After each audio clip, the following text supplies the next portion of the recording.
You know when somebody walks into a room and for some reason everybody just turns to look at them? They've got what you call it. They turn around and say, you know, they've just got it. Well, that's it. It's the X factor. And my fascination with this subject started when I was training executives on public speaking. And as much as I would train them on delivery skills and structure and framework of putting a great presentation together, I kept walking away and realizing that these executives wanted more from me. They wanted to look like Barack Obama on stage. They wanted to look like Nelson Mandela and Steve Jobs. And I went away and thought, what is it that these people have got that make them irresistible to us? So I've spent the last 2 or 3 years looking at what is the X factor in business. And the X factor is executive presence. And it's really interesting because it just seems to get more elusive as you go along. If I said to you, you know the X factor when you see it, don't you? Give me 10 words that describe it. It's a very difficult attribute to define. Executive presence is about how you feel about you. It's about your level of confidence and the confidence that you exude to the rest of the world. And you know what? People turn around to me and say to me, Lynn, just give me executive presence. And the beauty of executive presence is I can't give it to you for all the money in the world, but you can give it to yourself. It's about how you feel about you, but you've got to feel good about yourself. Because once you feel good about yourself, it translates into what we call professional presence, which is how other people then see you and feel about you.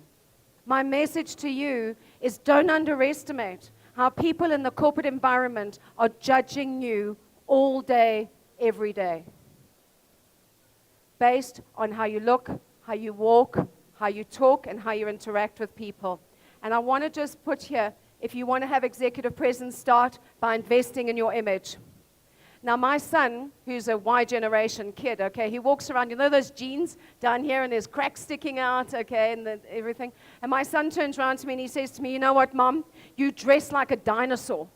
And I go, well, isn't that interesting? You're the one who can't get a job, and I'm the one who's training boards of directors.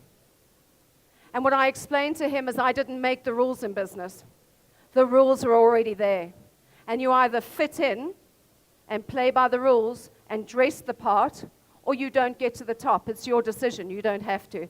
But my one thing I want to say to you is if ever you're going into a meeting, if ever you're standing up on the platform, dress one notch up from the people that you're meeting. Why? Because then you're perceived to be the authority in the room. Okay, that's the best advice I can give you. I'm so scared I'm going to fall off this thing now. All right. I'm going to go through this very quickly. The psychology of color. People don't believe that the psychology of color makes a difference, the perceptions people have of you. Let me tell you something they do, all right? The darker the color that you wear, the more that you're perceived to be an authority. So if you're going into a really important meeting, I'd like to recommend that you wear black.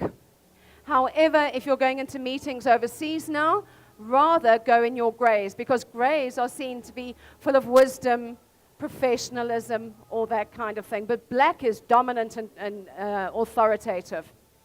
Moving on, look at your blues. Ladies, if you're going into a situation where you're going in for a performance review with your boss, don't go in black and red, okay? And don't go in baby pink.